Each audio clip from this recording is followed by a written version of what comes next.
Hello friends, welcome back to priyavijaykitchen. நான் பிரியா பேசுகிறேன். இன்றைக்கி ஒரு ஹெல்த்தியான ஸ்நாக் ரெசிபி தான் பார்க்க போகிறோம். ரொம்ப ஹெல்த்தி. வெயிட் லாஸ் பண்ணணுன்னா கண்டிப்பாக இதை டெய்லி எடுத்துக்கோங்க. வெயிட் லாஸ்க்கு ரொம்பவே ஹெல்ப் பண்ணும். சரி, வாங்க வீடியோக்குள்ளே போகலாம். அதுக்கு முன்னாடி priyavijaykitchen நீங்கள் என்ன சப்ஸ்கிரைப் பண்ணலைன்னா மறக்காமல் சப்ஸ்கிரைப் பண்ணிக்கோங்க. பக்கத்தில் இருக்கிற பெல் ஐக்கானையும் ப்ரெஸ் பண்ணிக்கோங்க. முதல்ல இதுக்கு தேவையான பொருட்கள் என்னென்னு பார்க்கலாம். ஒரு வெங்காயம், ஒரு தக்காளி, ஒரு வெள்ளரிக்காய்,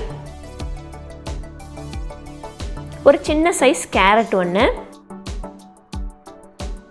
அதிகமாக காரம் இல்லாத பச்சை மிளகாய் ஒன்று. நீங்கள் இதுக்கு பதிலாக குடை மிளகாய் கூட சேர்த்துக்கலாம்.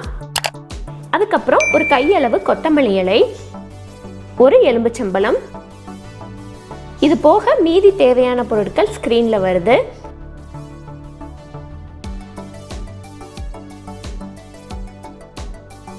முதல்ல ஒரு வெங்காயத்தை நல்ல பொடியாக நறுக்கி வச்சுக்கலாம். அதே போலவே தக்காளியையும் நல்ல பொடியாக நறுக்கி வச்சுக்கலாம். தக்காளியில் வேணும்னா தக்காளி விதையை எடுத்துட்டு நீங்கள் நறுக்கிக்கலாம். அடுத்து வெள்ளரிக்காய், அதே போல் கேரட். இங்கே கேரட்டை துருவி சேர்த்துருக்குறேன், வேணும்னா பொடி பொடியாக கூட நறுக்கி சேர்த்துக்கலாம் நீங்கள். அடுத்து பச்சை மிளகாய்.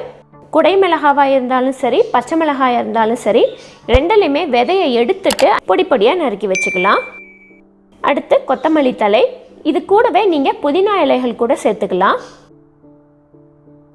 அடுத்து ஒரு பெரிய மிக்சிங் பவுலில் நம்ம நறுக்கின எல்லா காய்கறிகளையுமே ஒன்றொன்னா சேர்த்துடலாம்.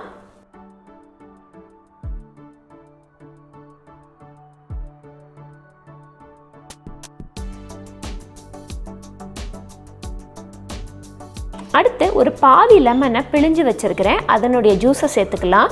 கூடவே தேவையான அளவு உப்பு. அடுத்து கொஞ்சமாக நாட்டு சர்க்கரை, ஒரு 1/4 டீஸ்பூன் அளவுக்கு போதும். இது எல்லாத்தையும் நல்லா கிளறி விட்டுக்கலாம்.